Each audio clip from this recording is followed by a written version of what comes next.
We're back to normal for the most part in Week 9, as the last installment of this year's Emirates NBA Cup will be played Tuesday night.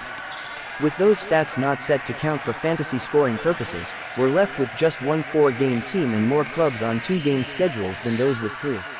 Nevertheless, we still have a solid array of options to choose from at each position that might be flying under the radar in terms of start rates in fantasy lineups. Each week we'll aim to highlight a pair of start candidates for your fantasy rosters who may shape up as some of the tougher calls of the week to make, focusing on players with a start or roster rate of 50% or less in Yahoo leagues. Likewise, we'll spotlight one sit candidate at each position who would normally not be a consideration for a spot on your bench, often focusing on players with fewer game opportunities during the coming week.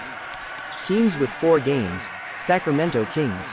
Teams with 3 games: Brooklyn Nets, Charlotte Hornets, Chicago Bulls, Cleveland Cavaliers, Denver Nuggets, Detroit Pistons, Los Angeles Clippers, Miami Heat, New Orleans Pelicans, Philadelphia 76ers, Toronto Raptors, Utah Jazz.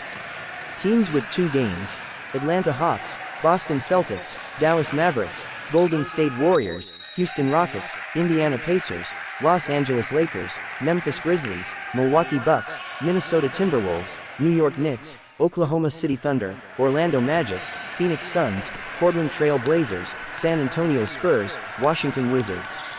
Without further ado, let's examine some of the tougher start-sit decisions for Week 9. The Sixers have lost Jared McCain indefinitely due to a meniscus tear, a development that will keep Oubre Jr.'s spot in the starting 5 secure for the foreseeable future. The veteran wing comes into Week 9 with 3 consecutive double-doubles, and he's averaging 12.7 points on 50.6% shooting, 7.1 rebounds, 1.9 assists and 1.7 steals across 33.8 minutes per game over his current 9-game starting stint. Oubre Jr., who's a proven multi-category contributor with an impressive ceiling, is also poised to open the week benefiting from the latest absence on the part of Joel Embiid, who'll admit.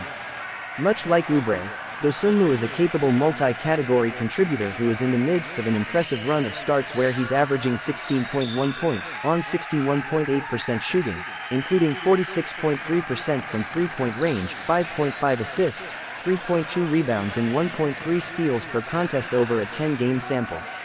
Dosunmu could also open the new week with an opportunity for a bump in usage, as fellow forward Zach LaVine is listed as questionable to play against the Raptors on Monday due to a back injury.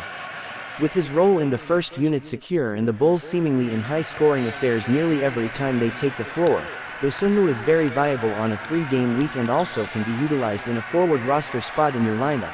Beasley has had some opportunities to start this season, but with Tim Hardaway Jr. healthy again, the former has mostly come off the bench of late. There are occasional fluctuations in Beasley's offensive contribution.